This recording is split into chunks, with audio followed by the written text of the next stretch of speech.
Price Lord. கர்த்தருக்கு ஸ்தோத்திரம். கர்த்தர் இன்றைக்கு ஒரு அருமையான வார்த்தையை கொடுத்து வசனத்தை கொடுத்து ஆசீர்வதிக்கிறார். என்ன தெரியுங்களா? இலையுதிராது இருக்கிற மரம். அது எப்படி இலையுதிராது இருக்கிற மரம்? இந்த உலகத்துக்கு எல்லா மரத்துக்கும் ஒரு சீசன் உண்டு. கனி கொடுக்கறதுக்கு ஒரு சீசன் உண்டு, இலையுதிருக்கு சீசன் உண்டு, வெயில் காலம் மழை காலம் தனித்தனி சீசன் உண்டு. ஆனால் கர்த்தர் ஒரு மரத்தை வச்சுருக்கார். என்னென்னா, கர்த்தர் நாட்டின ஜீவ விருட்சம். நான் சொல்லுங்க, வசனம் சொல்லுது என்னென்னா, இரவும் பகலும் வேறு தியானமாக இருக்க மனுஷன் பாக்கியவான், அவன் நீர்க்காணியில் உரமாடப்பட்டு தன் காலத்திற்கு தன் கனியை தந்து இலையுதிராது இருக்கிற மரத்தை போல் இருப்பான். 24/7 வருஷத்தில் 365 நாளும் நம்ம கர்த்தருக்காக கனி கொடுக்குற மரமாக மாறுவோமா? அது மட்டும் இல்லாமல் இலையுதிராது இருக்கிற மரம்னா எந்த சேதமும் இல்லாதபடிக்கு, எந்த பாதிப்பும் இல்லாதபடிக்கு கர்த்தர் நம்மளை பாதுகாப்பார்.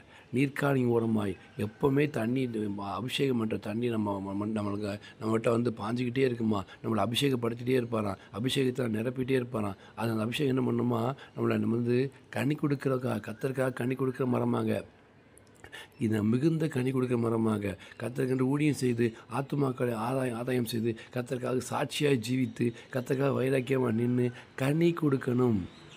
அந்த அப்படிப்பட்ட மரமாக கர்த்தர் உங்களை என்னையை மாற்றுவாராக.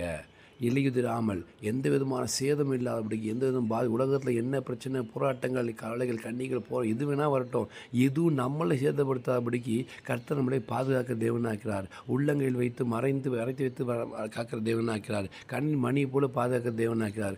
அருமையான வசனம் இல்லையா? இரவும் பகலும் வேறு தியானமாக இருக்கிற மனுஷன் பாக்கியவான். நீர்க்காணி ஓரமாக அடப்பட்டு அந்த தண்ணி எப்பவுமே அபிஷேகம் தண்ணி பாஞ்சிட்டே இருந்து நமக்கு எந்த குறையும் இல்லாதபடி பாதுகாப்பாராம். கர்த்தருக்கு வைராக்கியமாக நிற்கிற மக்களாக மாற்றி நம்முடைய சாட்சியாக நிற்பார். ஒளிவு மர கன்றுகளாக மாற்றுவார். என் மனைவி வீட்டோடு கண்டு ராட்சி குடியிருப்பால், என் பிள்ளையின் பந்தி சுற்றி மிக்கிற ஒளிவு மர கன்றுகளை போல் இருப்பாங்கன்னு சொல்லி குடும்பமாக ஆசைக்கப்பட குடும்பமாக கர்த்தர் மாற்றுவார். ஒளிவு மர தோப்பாக மாற்றுவார். ஏதேன் தோட்டத்தில் உள்ள மரமாக கர்த்தர் மாற்றுவார். வெக்கப்பட்டு போகாதபடிக்கு ஆசீர்வதிப்பார்.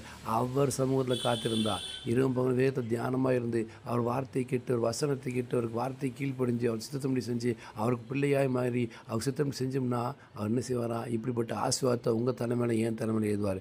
விசுவாசமாக இருங்க.